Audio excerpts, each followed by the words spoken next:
good morning, good afternoon, or good evening, wherever you're watching this from. Today, I'm going to be taking you through an Arch install. In my case, I'm going to be installing it onto my Lenovo X1 Carbon, specifically the 9th generation, and I'm going to be following the official Arch Linux installation guide that you can see on the screen right now as much as I can, but I will be deviating slightly because of some of my preferences that I'll walk you through in a moment.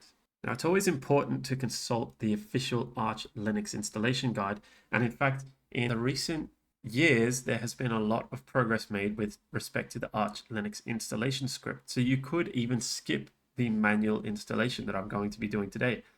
But when it comes to my own system, I have a specific taste and specific preferences, and I like to understand exactly how my system works. Therefore, while using the script in some cases where you want a quick installation is great, in my case, I intend to use this laptop as my daily driver for the next year or so. And so I'm taking a little bit more time at the point of installation to get things set up exactly how I want them.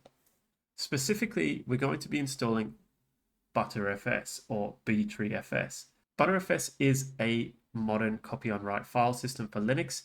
It uses volumes rather than partitions, and these allow for dynamic allocation. I'll be touching on that later. We're also going to be encrypting our system with LUKS encrypt. I'm going to be using ZRAM. So rather than a traditional swap partition or a swap file, which doesn't play well with BTRFS and Timeshift, taking snapshots of our system that I'll touch on in a moment, I'm going to be using ZRAM, which compresses that data in memory and allows us to get more out of the capacity of RAM that we have. In my case, my machine has 16 gig, and sometimes I come up against it. So this is a great utility if you want to stretch your system a little bit further. And then finally, Timeshift. So we want to be able to take snapshots of our system, which is one of the great benefits of using a file system like BTRFS that supports snapshots. And this will allow us to restore our system to earlier points of time in case we make mistakes or for whatever reason. For the desktop environment or the graphical user environment, I'm actually going to be using the tiling window manager called QTile. QTile is written in Python. It's highly configurable, and I find it really easy to use. You can, at that point in the installation, of course, choose something like GNOME or KDE, or you could use a different tiling window manager.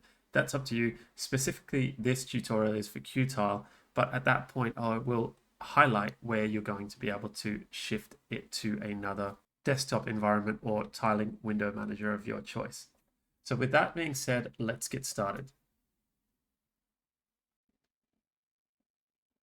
The first step under 1.1 of the Arch Linux installation guide is to acquire an installation image.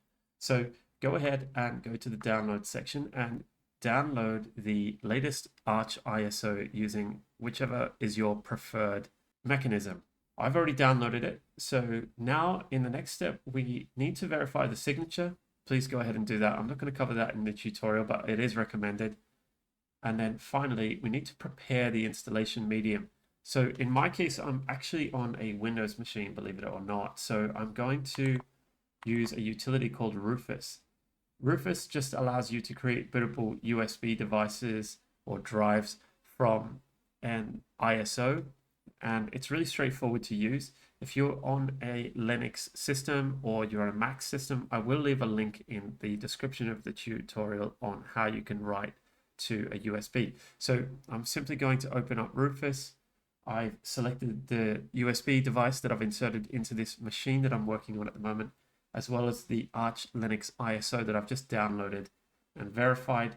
And I'm going to leave all of these as the default options and simply hit start.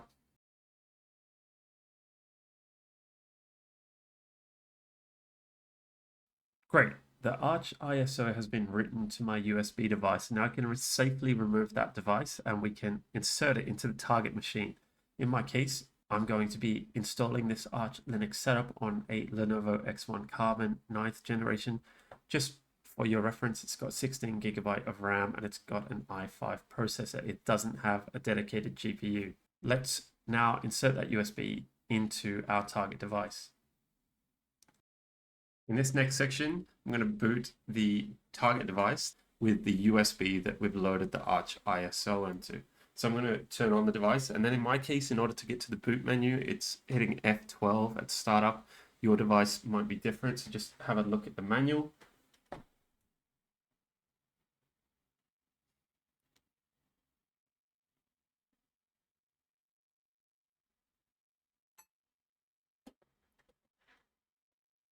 Okay, so once you're in the boot menu, you just need to select the device. In my case, it's this USB, the SanDisk, and I'm going to hit enter. And it's going to come up with the default options. So we can hit enter or let the timeout go. And we're going to boot into the Arch Linux ISO, and we're going to be the root user within the ISO. So the ISO's got a lot of utilities that allow us to configure our system. And in a moment, I'm going to increase the font size. And once we've set this machine up with Wi-Fi, we can go back to the terminal on my main machine. So things will be a little bit clearer. So just bear with me for a moment.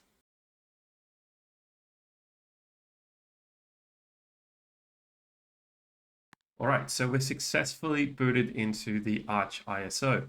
Let's increase the font so that we can see things more clearly. So the command is set font and then PER-132B. So that makes things a little clearer. I'm going to clear this screen. And now we're going to use the iwctl utility for the network configuration. We're going to access the Wi-Fi. Of course, you can also use a wired connection. It's up to you. So I'm going to open that with iwctl. And once we're in here, we can have a look at our devices using the device list command. So in here, I've got one WLAN0. That's my Wi-Fi card. It's powered on at the moment. So if it's not powered on for you, power it on. You can always check this out with the help command and see all of the available commands. Okay, so the next thing we want to do is we want to list our available network. So I'm going to have a look at the command, which is station, and then we're going to provide the name of our device here. And then I'm going to say get networks. So we can see all of these networks here. Now, identify the name of your network because we're going to use that in the next step. So we are going to just quickly look at one command here, which is station list. We're going to see here, we've got that device that we have been using, which is in station mode, and currently its state is disconnected. So what we can do is we can now connect. So let's do that. We say station and then the device name again. And now we're going to say connect. And this is where it's important to identify the network that you want to connect to. So I'm going to type in the name of my network and then hit enter. And now if you haven't provided a password in the command, it will prompt you for a passphrase here. So I'm going to enter mine. All right, now you can see just above that the devices in station mode, that WLAN0 is now connected. So we can also confirm that. Let's exit out of the iwctl utility and clear the screen once again with Control L. Now, once I'm in here, I'm just going to ping the Arch Linux website. We can do that with ping, and then I'm just going to ping it twice. And I'm going to say archlinux.org. So now we can see that we're successfully getting packets transmitted on the network. So that means we're connected to the network. So we're close to being able to SSH into this machine.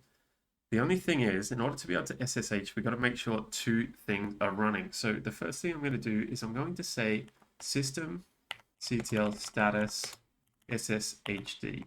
Now, by default, mine is running, it's active, and this means that we'll be able to connect to the machine. If yours is not running at the moment, then simply run the command systemctl start sshd. Okay, the next thing is that our root user here on the Arch ISO doesn't have a password. So we can create a password, create one with the passwd command.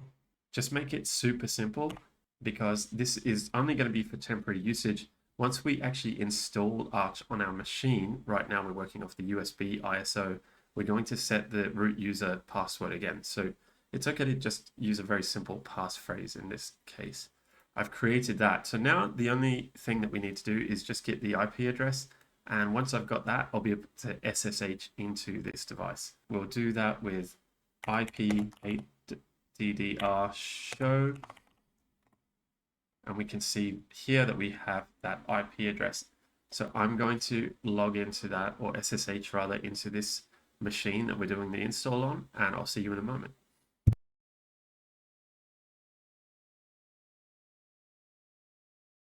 Okay, I'm back on the Windows machine, so we can see things a little more clearly now.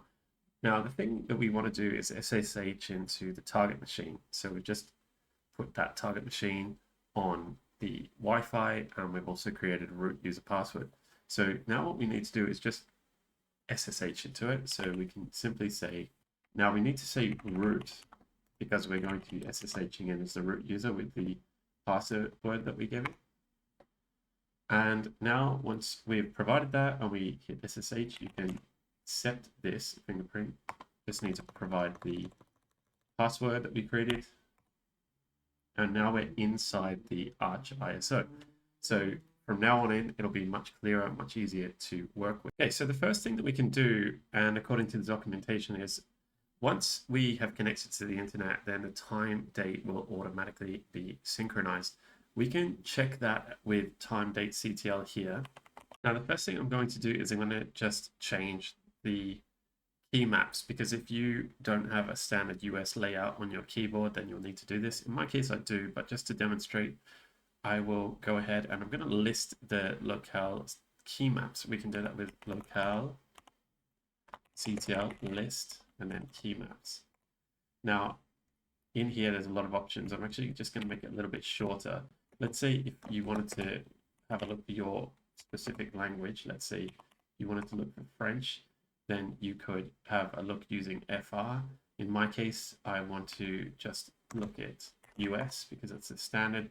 And then I'm going to load the US key map. So we can do that with load keys. And then in here, you would provide yours. So in my case, I'm just going to say US.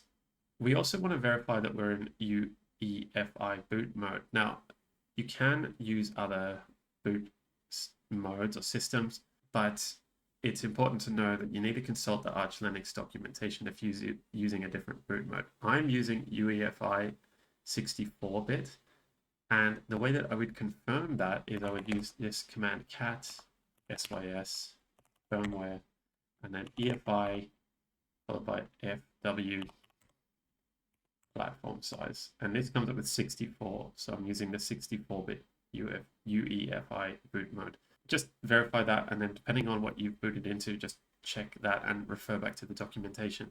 Lastly, let's just update our time zones so we can update that with the time date CTL. So we just saw a moment ago that we're on the correct time because we're on the network.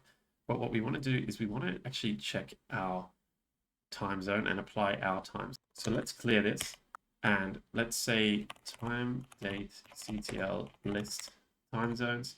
We can see everything in here. I'm going to just search for, I just happen to know that Bangkok is listed here. So I'm just going to say grep. And so I can use this Asia Bangkok. So just look for your specific time zone. You can always narrow it down by region, Europe, Asia, whatever it may be. So I'm going to set this time zone. We can do that with time date CTL set time zone, and I'm in Asia Bangkok. Finally, we just want to set the NTP to true so that we get the network update. So I'm going to say it's time date CTL set NTP to true. Great. So now if we go to time date CTL, we will see that the local time here is 4:30 p.m. And we have the correct time set. Now, in the next step, what I'm going to do is I'm going to partition the disk. And it's important that if you have anything on the disk that you're using, you don't want to lose it. So you will need to make sure that you've backed everything up, because once you partition it and format it, that data is going to be gone. Okay, so now we're ready to partition our disk, and we can look at the available disks and partitions with the ls blk command. So in here, I have an existing partition or two existing partitions on this SSD drive that I'm going to use, and I'm actually going to remove them because there's an existing installation. So I'm going to use gdisk, and we're concerned in my case with this NVMe 0N1 disk. That's the SSD that I'm going to be installing Arch Linux on. And so identify the drive that you would like to install your operating system on. And now I'm going to simply reference that with gdisk.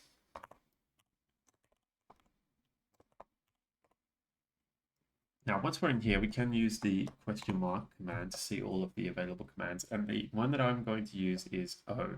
That's because we want to create a new empty partition table. And this is going to indicate to us that all partitions are going to be cleared. So it's going to delete all the old partition and it's going to create a new partition table. So let's just proceed with yes. Now, when we're in here, I'm going to create two partitions. One of those partitions is going to be an EFI boot partition. That's a system boot partition where I'm going to install grub, the grub bootloader. And then the second partition is going to be our main partition. I'm going to name that main, and that is going to be for the operating system and our BTRFS subvolumes. So let's create the first one. We can do that with the N command. And now the default partition number is fine. It's indicating where it should start. It's doing that by default, and that's fine. But I'm going to indicate that I want to say have 500 megabytes. I think is enough for this, or in fact, let's just say 1 gigabyte, because some of you might be running dual boot and so forth. So having a little bit of space in there doesn't hurt. We're going to go ahead and do that. Now, we need to change the code for this format of this partition, and it's going to be EF00, and you can see there that is an EFI system partition. So we've created the first one. Now we're going to create another one. So run the command N again. And in here, I'm going to accept all the defaults. So we're going to be using the remainder of that disk. And that disk is 476 gigabytes, give or take. So one gigabyte has been allocated to the EFI system partition, and then the remainder is the Linux file system. Great. So now we've done that, we can now hit write and hit yes. It's going to write that for us. So now if we run lsblk, we can see that on that drive that I'm installing Arch on, we've got two partitions, P1 and P2. And for P1, we've got 1 gigabyte. And for the remainder on P2, we've got 475.9 gig. So that's great. So now what we're ready to do is to format these partitions. I'm going to start with partition 2. The reason that I'm doing that is because I think it's slightly more complicated. So just follow along, and then once that one's done, we'll be able to do the EFI partition, which is quite straightforward. So we're going to first be setting this up for encryption, and I'm going to be using cryptsetup. And so we want to say lux format, and then we want to reference the partition. So in my case, NVMe 0N1 P2. That's the main partition that I'm going to be using, and which is going to be encrypted. Now we just need to hit yes in capital letters, and we need to include a passphrase. Now, unlike the root user passphrase that we used earlier, this is going to be permanent. So you're going to be using this. Make sure that it's a strong password, but also memorable. Great, I've added that. Indicates that it's all ready to go. So the next thing that we want to do is open this encrypted partition and also give it a name. Now, the name that I'm going to be giving mine is main, because I don't intend to install any other operating systems on this machine. I think it's quite straightforward to have this as main, but you can give it another name like root, for example. So we're going to use cryptsetup again. And now we're going to use lux open, and we're going to reference that partition again. And as I mentioned, I'm going to be calling this main into the passphrase that you just created a moment ago. And now we are ready to go. So the first thing that I want to do with this main partition, this encrypted partition, is I want to format it, and I want to format it for the BTRFS file system type. So we can do that with mkfs, BTRFS, and dev mapper main. So dev mapper main is just a location of where our opened encrypted partition is going to be mounted for our reference. Now, I'm going to hit that. It's gone and created that for us. We can also sense check this with lsblk. Now you can see that there is a main crypt partition on that partition too.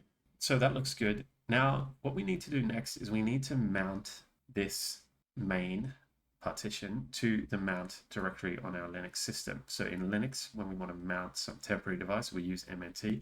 So, or we can do that with mount and then dev mapper main and then /mnt.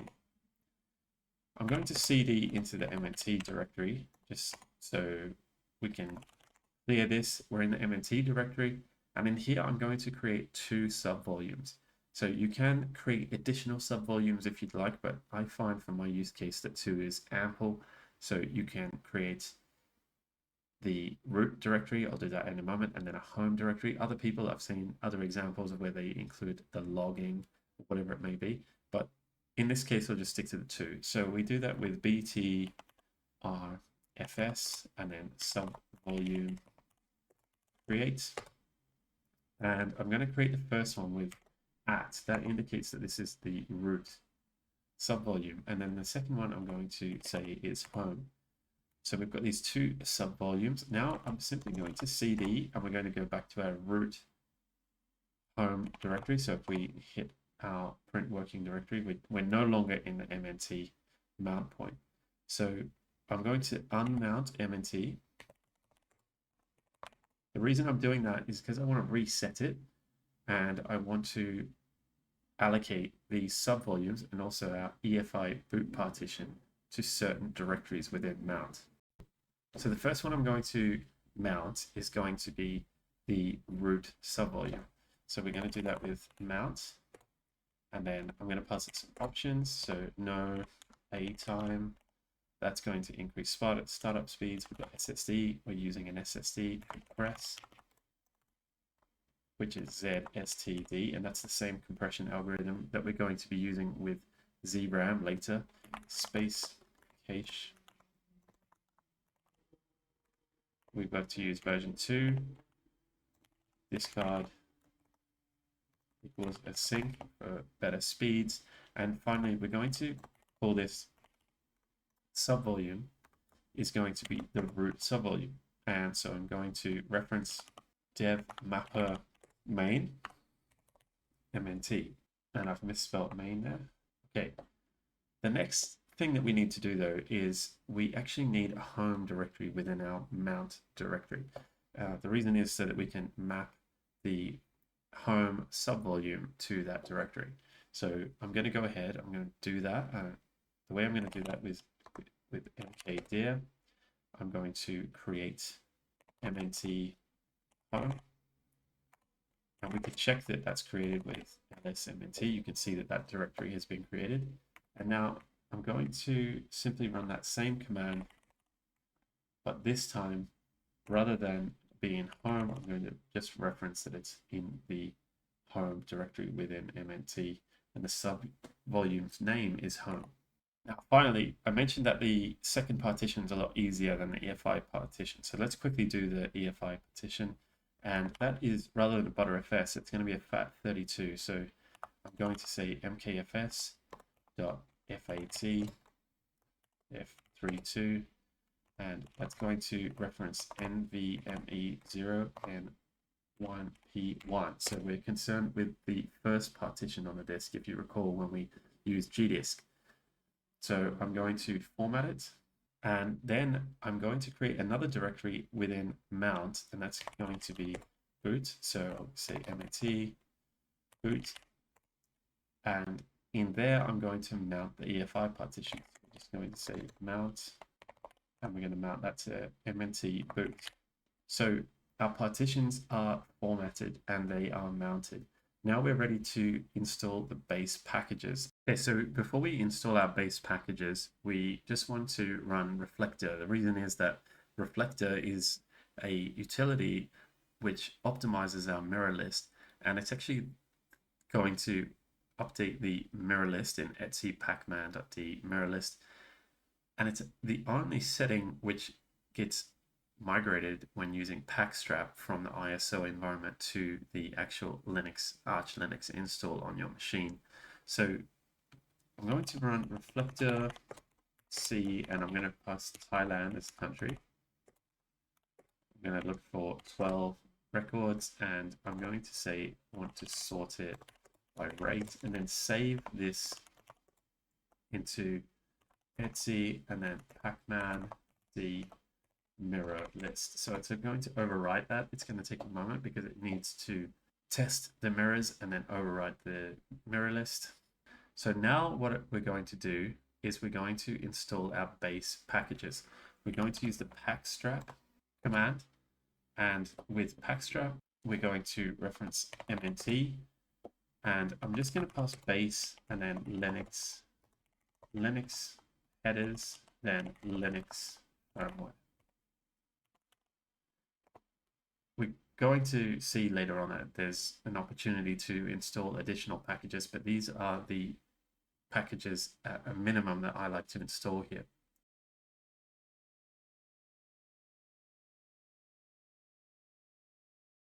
Okay, so that has completed. And finally, the last step before we change into our actual system rather than working from the ISO is we want to generate the file system table. So we do that with this command gen fs tab, and I'm going to say up and then mnc, and I want to reference the mkinitcpio fs tab.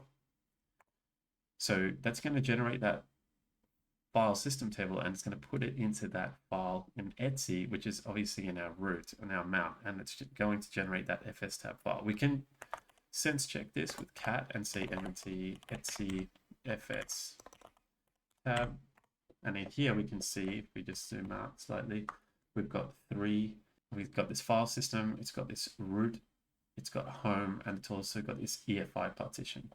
So in a moment, we're going to take note of that, but for the moment, we're almost done here. We can now run the arch-chroot command into mnt, and now we're working from within our system rather than the ISO.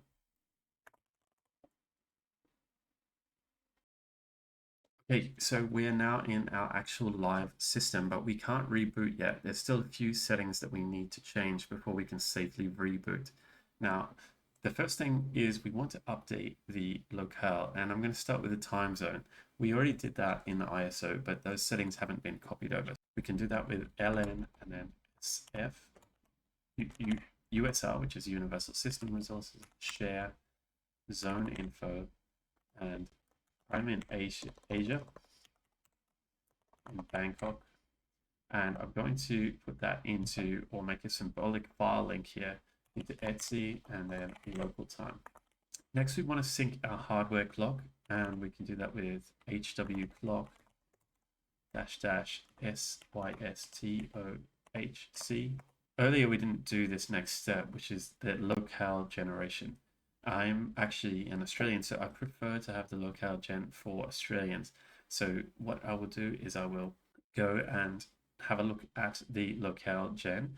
Now, to do that, I need to install an editor, and I'm going to use Vim, but you can of course use whatever you would like.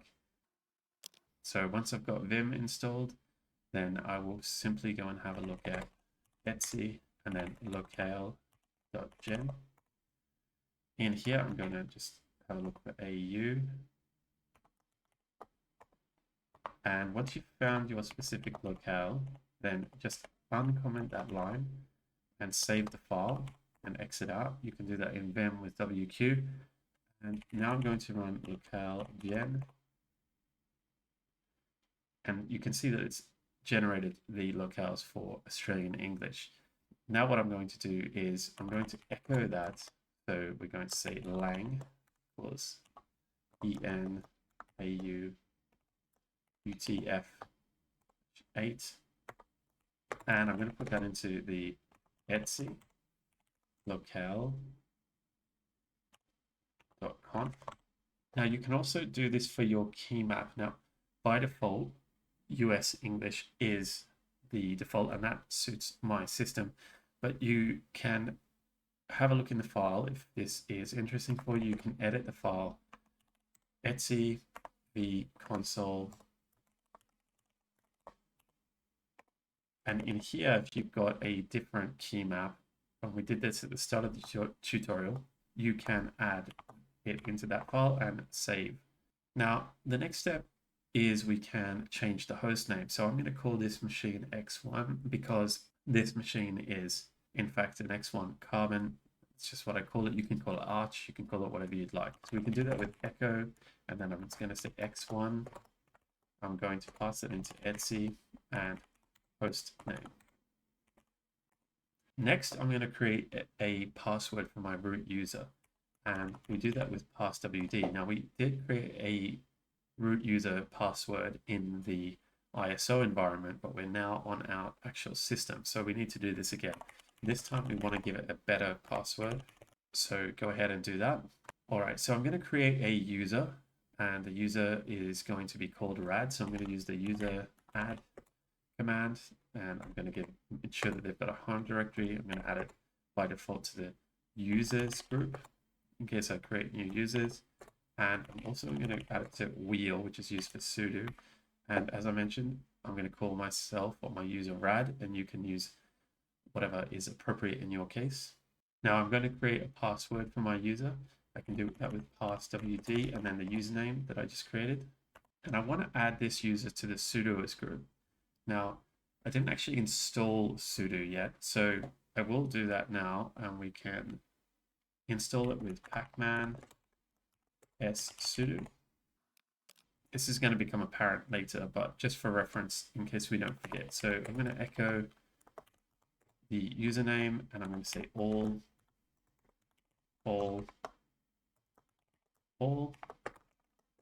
and I'm going to say etc sudoers, and then my user. So this just tells the system that rad is allowed in the sudoers group, and therefore I'll be able to run sudo when I'm logged in as a user rather than as root that I presently am at the moment.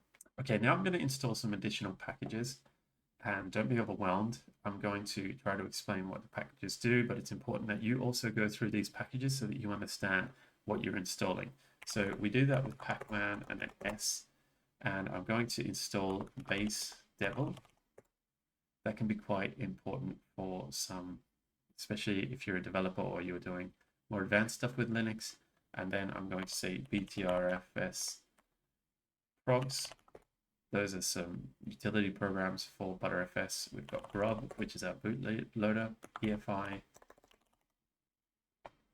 boot mgr, mtools, network manager. Of course, we'll have to reconnect to the Wi-Fi now that we are in that system. We're also going to install the network manager.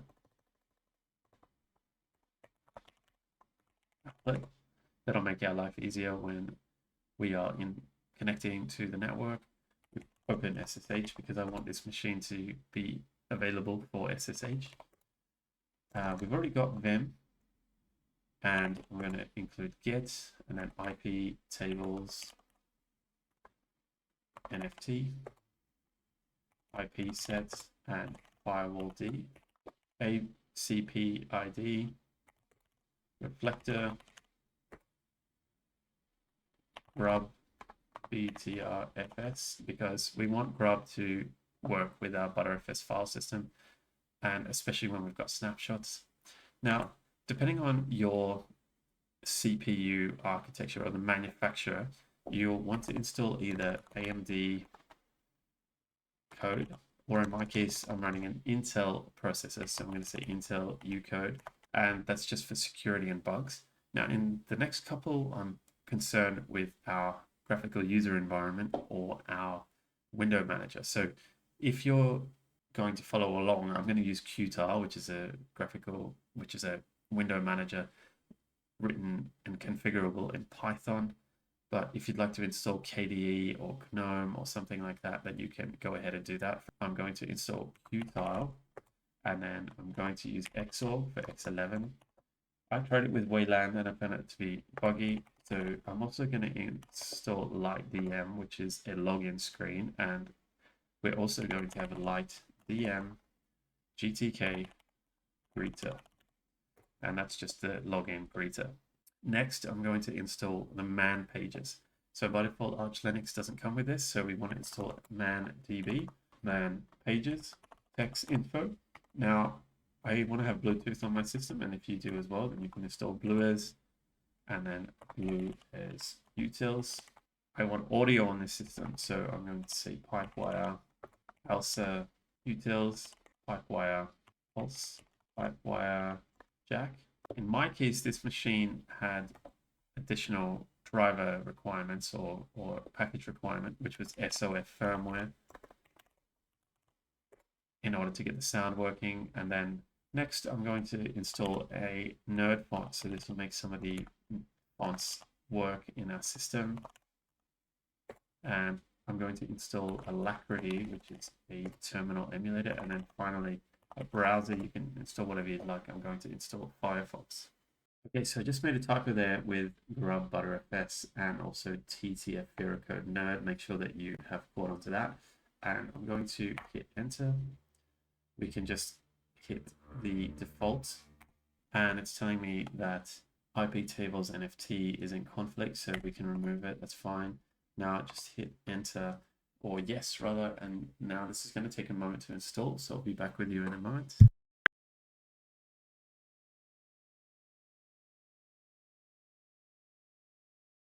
Okay, so that's all installed now.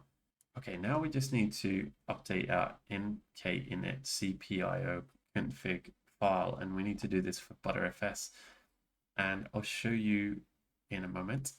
So we can do that by going vim and then etc mkinitcpio.conf. Now here in the modules, I'm going to add inside the brackets, I'm going to add BTRFS. And then I'm going to search with / and then hooks. And now here we want to go to before the file system. And I'm going to add encrypt here. It's important that it goes before the file system because this order matters. Make sure that you've included encrypt here and then also BTRFS in the modules and then write and exit. Now we need to recreate that file with mkinitcpio. -p and then Linux. Okay, so the image generation was successful, as we can see there. The next step we need to do is set up grub for the bootloader so that we can get the system booting with Linux.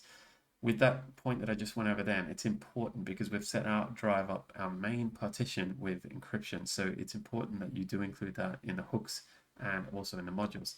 So now let's do grub, and we're going to use grub install. So grub install, and then we're going to say target. Right back at the beginning, we knew that we were working on x86 64-bit EFI, and the EFI directory is in boot, if you recall when we were doing the partitions and mounting.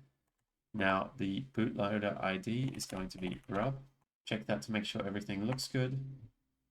Now we need to make our grub config, so we can say grub mkconfig and plus this option of where we're going to have it. So it's going to be in boot, and then grub, and then grub.cfg.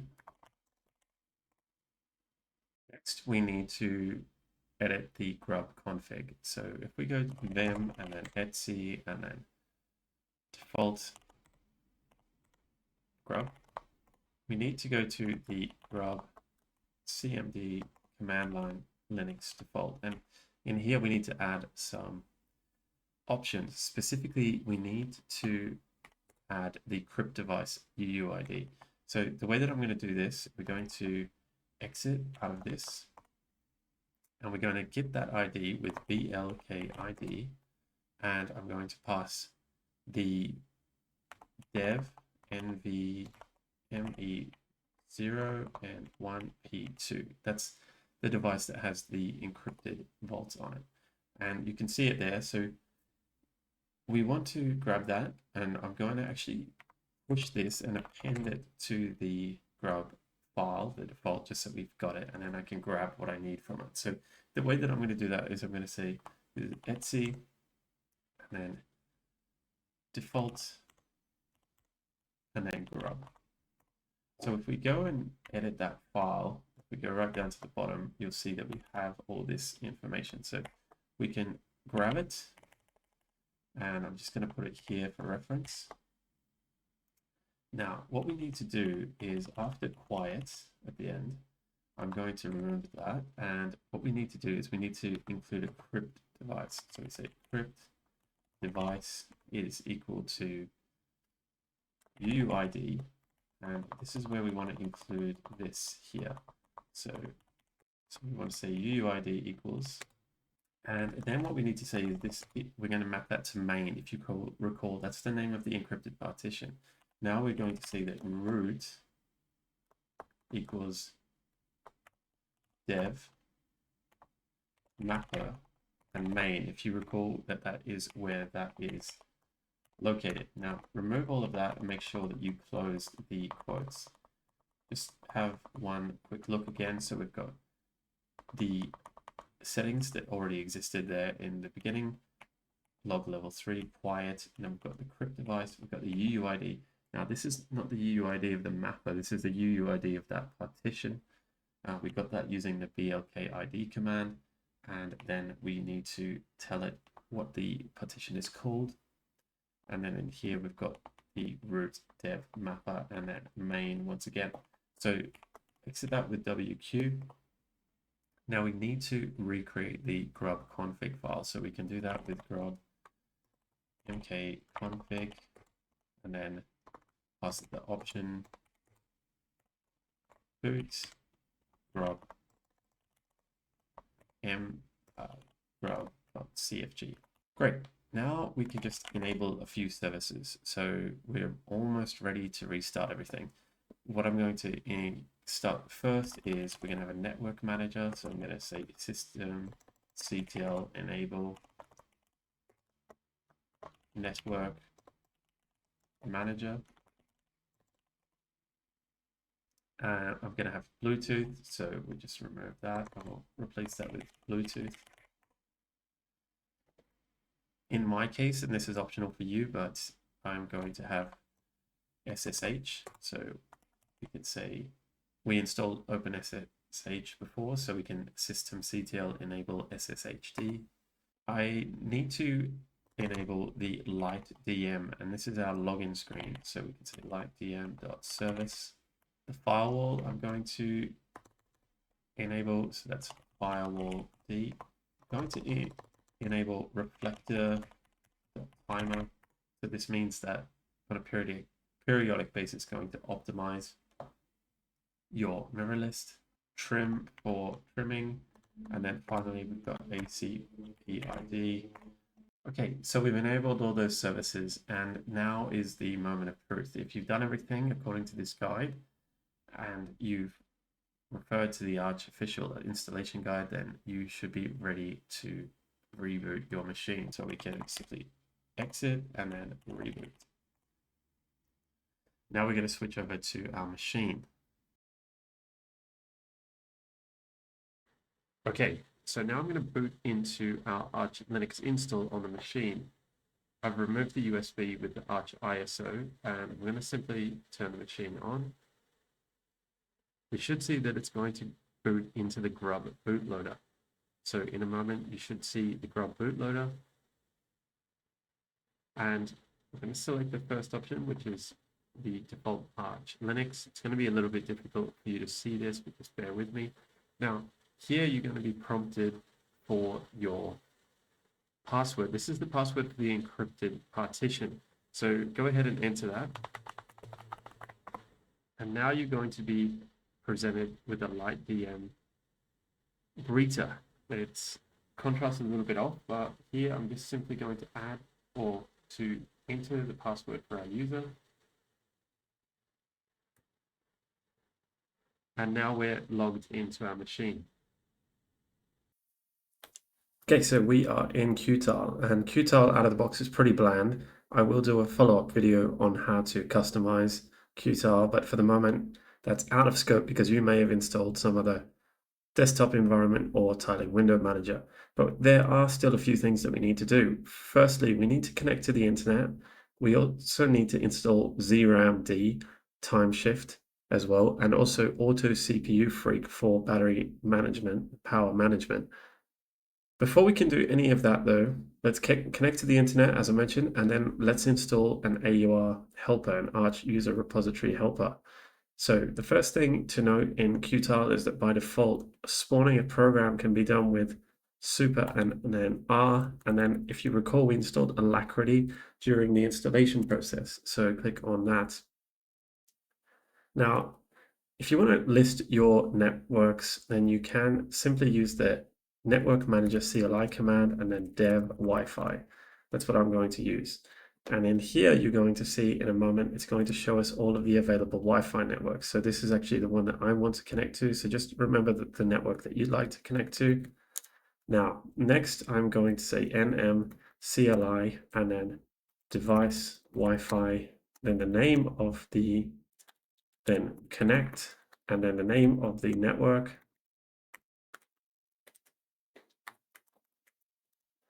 It should prompt you, in your case, for your password. I'm already connected, so it's just going to tell me that it was successfully activated. For my Arch user repository helper, I'm going to use paru. I will, of course, link that in the description along with everything else.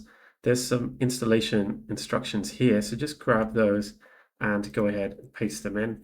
Now, in my case, I've already done this, so the package is already available. Once you've installed this correctly, you'll be able to say paru version, and you will see that paru is available. So the first thing that we're going to do is install ZRAM. I'm going to say paru, and then S, and then ZRAM D.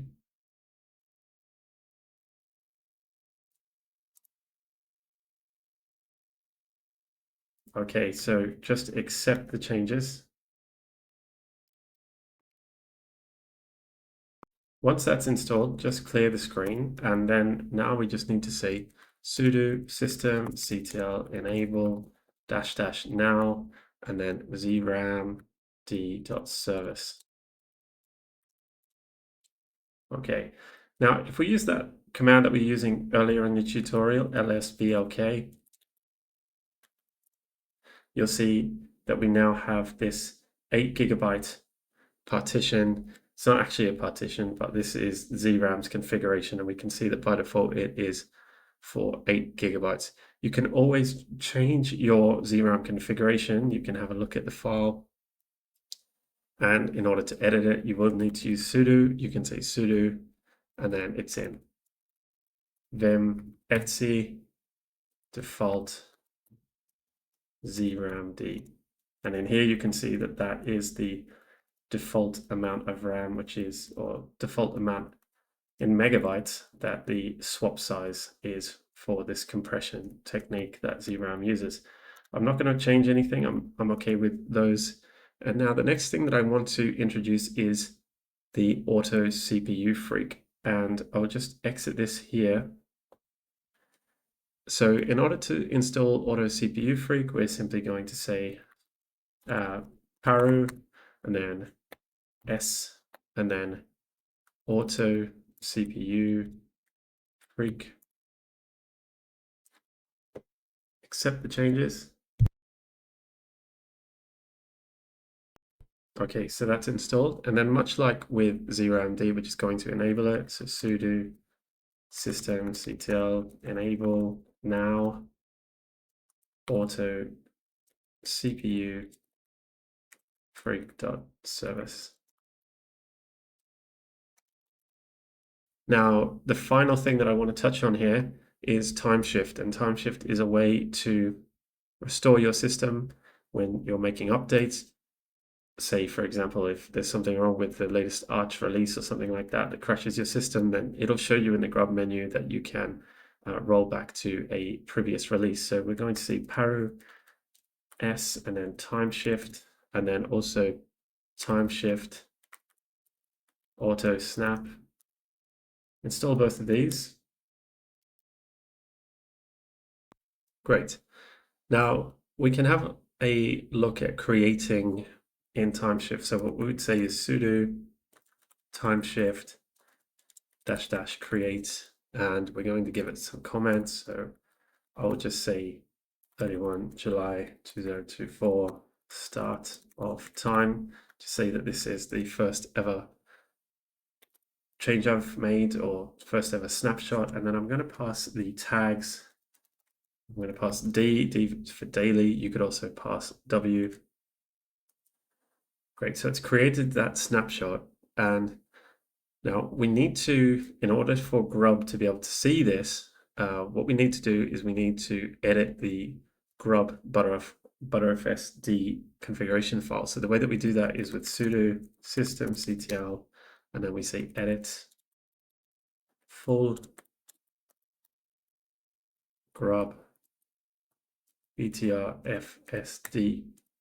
So in here, what you need to do is you'll see this line exec line, and in the original version, you will see that rather than -t, it actually has /snapshots. So remove the snapshots and then just include -t, write and quit that file with WQ.